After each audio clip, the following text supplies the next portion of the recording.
Hey there race fans and welcome to Let's Talk F1 here on the ModzCity channel. We'll dissect the twists and turns of the F1 season from the paddock to the podium and share our thoughts. This is Let's Talk F1. Hey there race fans, let's talk about Canada. 3 areas to cover in today's episode. Canada in review, Red Bull and Checo, and also Ocon and Alpine, and the driver market. Oh Canada, which saw mixed track conditions throughout the weekend.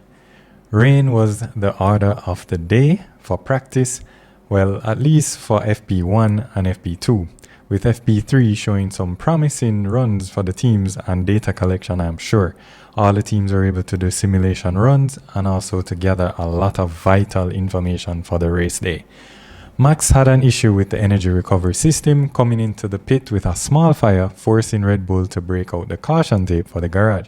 FP2 coming to an end for Max, apparently having burning carbon and required a change of parts prior to FP3. Qualifying had most of us and the teams on edge, I would say. I know I was. Will it rain or not? When do the teams go out on a new set of softs? A huge shock for quali, definitely for me, was no doubt Checo out in Q1. I mean, wow. I was not expecting that at all. The Mexican driver struggled to match the pace of his teammate Max Verstappen, and his utter frustration showed once he was in the pit lane and on the way to the pit lane as well in the car. Again, calling it a complete disaster when interviewed. When will Checo get it together, especially after signing a new contract with Red Bull? It makes me wonder how much patience does Christian Horner have. So, Max and George with the exact same times on the board for pole. But of course, since George set his time first, naturally he gets the top spot. The upgrades clearly showing promise for the Merc, and some moments of brilliance from Lewis Hamilton as well during quali. Much better performance by the Mercedes team this time around. This race was a far cry from Monaco in terms of action. In my opinion, the best race so far for the season. A lot of drama from every angle. So let's dive into that, a lot to talk about. First up was the retirement of 5 cars, with Sargent having a spin and then into the wall ending his race. The 2 Ferraris with a DNF after such a strong performance in Monaco, Charles with an engine issue which they thought was fixed after a bit of Control-Alt-Delete type of reset in the pits, but no cigar for that one. So Sainz retired due to a spin and collision with Albon, which unfortunately ended Albon's race as well, and also a double DNF for Williams. Does this situation help Carlos and Alex being teammates next year? Might be a bit of confrontation there, but hopefully it's just a racing incident and they both can move forward.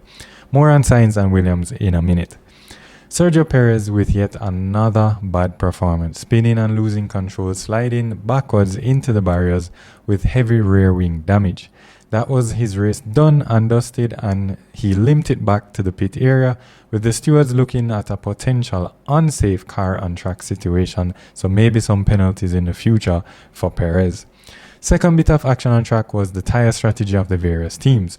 Haas so tremendous pace in the first few laps being on the wet tyres, with Magnussen gaining about 8 or 9 positions. It wasn't to be though, as the track dried, the wet tyres went away quite quickly, forcing Kevin and Nico to both pit for the intermediates. From the start, based on the conditions, I would have opted for the Inters, like everyone else. Lando Norris showed incredible pace after taking the lead over Max Verstappen. I think he was ahead by about 4 seconds.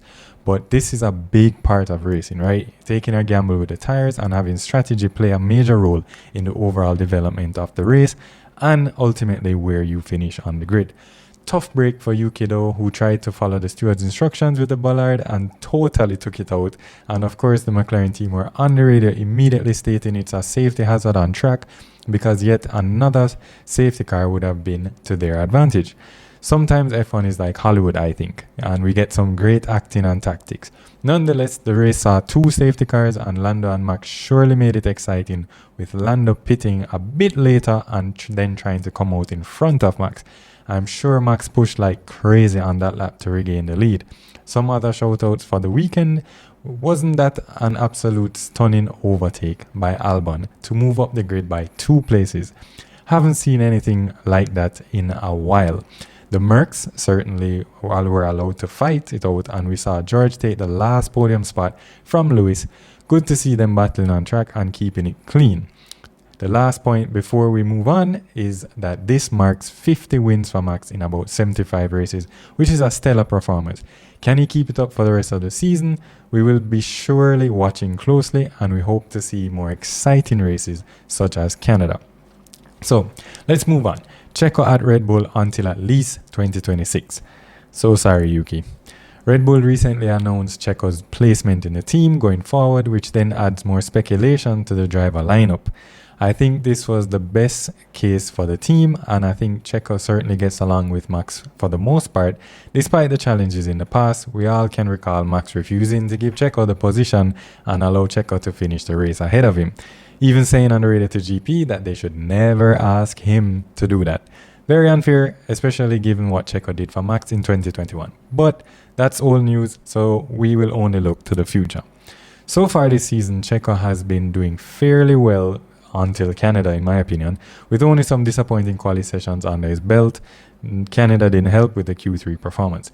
And now adding Canada to the list is very unfortunate. Hope to see more from him for the rest of 2024 and in the 2025 season to push Max more on track. Yuki also extended his contract with the RB team, although many thought he would have been a solid option to replace Checo, but no such luck for the Japanese driver. He has been doing really well with his car and setup, no doubt showing moments of true brilliance, especially recently through qualifying, even out qualifying and out finishing his teammate Ricardo. Certainly what has spiced up the driver market is Alpine's announcement that Esteban Ocon will no longer be with the team come the end of the season. Major question from that. Who will replace him? I honestly hope it's Mick Schumacher, as word on the track is that he is in talks with Alpine. Who would you like to see at Alpine come 2025? Another question, what happens to Pierre Gasly? Will he be on the team come 2025? Let's see, and let us know in the comments below. I wanted to speak on Jack Doohan for a second and his chances for the Alpine seat. He has been with the team for quite some time and has the necessary skill, I believe, to hold that seat. What's your thoughts? Or would you give the seat to someone else with more experience? Maybe Carlos Sainz, we don't know yet. The driver market is certainly heating up. We saw James Vowles of Williams say flat out that he's interested in Carlos Sainz as a driver alongside Alex Albon. Not sure how I feel about Carlos at Williams though. Will he be given race win chances like at Ferrari? Doubtful. While Williams is in a rebuilding phase and some heavy hitters expected to come over to the Williams team in the coming years, it might be too much in a developmental phase for a driver like Carlos. What do you think? Let us know in the comments below.